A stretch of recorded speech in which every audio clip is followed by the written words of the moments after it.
अपराध की दुनिया में शायद ही कोई होगा जो चोर नटवर लाल के बाद धनीराम मित्तल से ज्यादा नाम कमाया हो।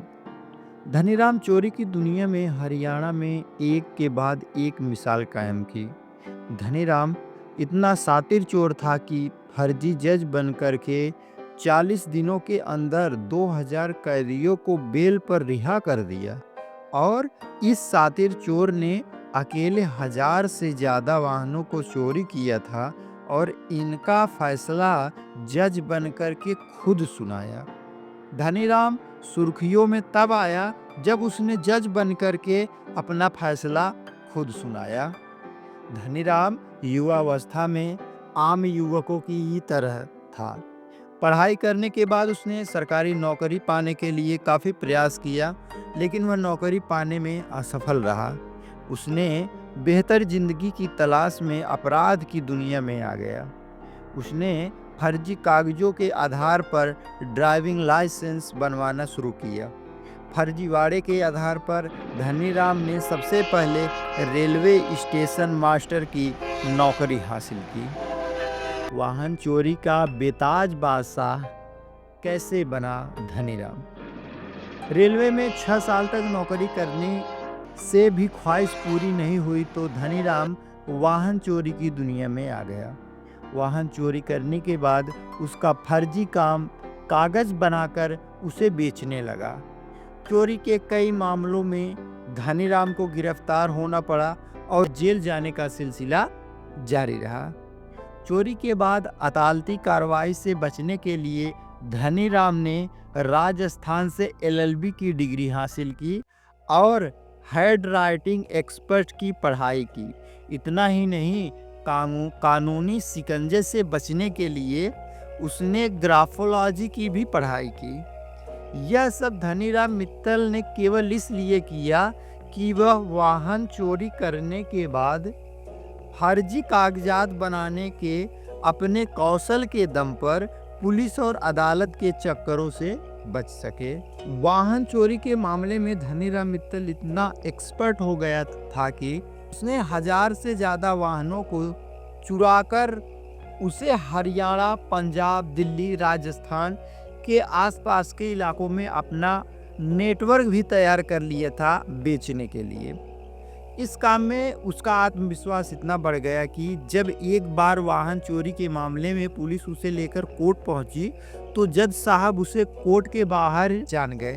उन्होंने धनीराम से कहा कि तुम कोर्ट से बाहर निकलो। इस पर उसने पुलिस वालों से कहा कि आज जज साहब गुस्से में हैं। बिना सुनवाई के कह दिया कि यहाँ से जाओ।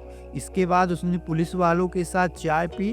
पुलिस वालों से कहा कि 2 मिनट में आ रहा हूँ और मौका देखकर वहां से गायब हो गया।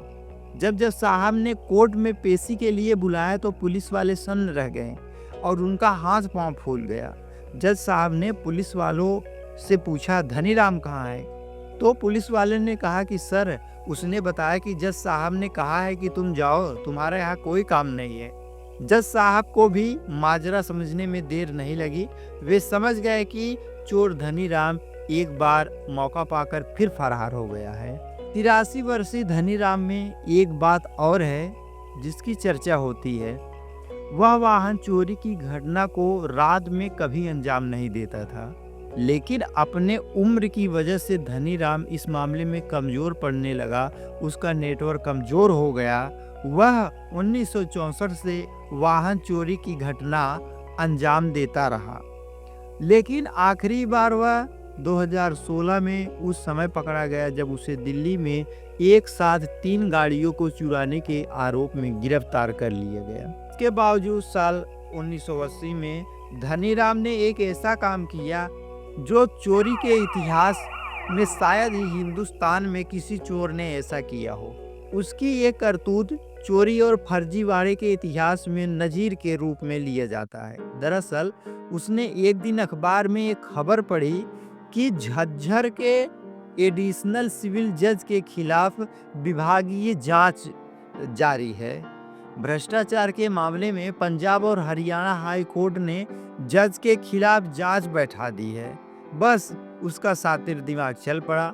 एक लेटर झज्जर के एडिशनल सिविल जज के नाम लिखा। यह लेटर उसी जज के नाम से लिखा था जिसके खिलाफ पंजाब और हरियाणा हाई कोर्ट ने विभागीय जांच शुरू की थी। लेटर को सातिर चोर ने झज्जर के एडिशनल जज पते पर भेजा।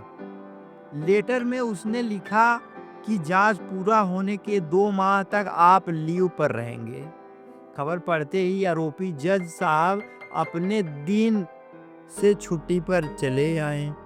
धनीराम के फर्जीवाड़े का कारनामा यहीं पर समाप्त नहीं हुआ। उसने एक और पत्र लिखा।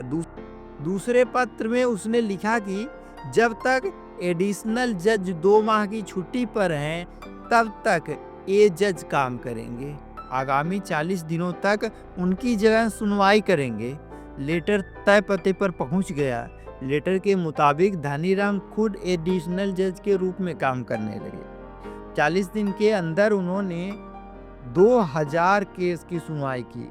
हत्या, रेप और कुछ अन्य मामलों को छोड़ करके अधिकांश केस के आरोपी को उसने जमानत पर रिहा कर दिया। इस बीच नए जज के तेजी से फैसले की चर्चा भी होने लगी। वकीलों को भी ताजुब होने लगा कि जज साहब अचानक इतने अच्छे क्यों हो गए। फटाफट बिना रुके बेल दिए जा रहे हैं। आरोपी मुजरिम भी उनसे सहानुभूति रखने लगे। जेल में अपराधियों की भी चर्चा होने लगी कि जज साहब तो बड़े अच्छे हैं। धनीराम को कानून की समझ थी, इसीलिए वो विवादों से बचते रहे। फिर धनीराम के एक भाई भी जज थे, इसीलिए कानून की व्यवहारिक समझ भी उनकी अच्छी थी। यही वजह है कि उन्होंने जो फैसले दिए उनमें कुछ फैसले पूरी तरह से सही भी निकले। 40 वर्ष के बाद अचानक धनीराम ने कोर्ट जाना छोड़ दिया। जांच पड़ताल हुई, मामला खुल गया और धनीराम पहले की तरह फिर पकड़े गए। लेकिन इस घटना ने धनीराम को इंटरनेशनल चोर बना दिया।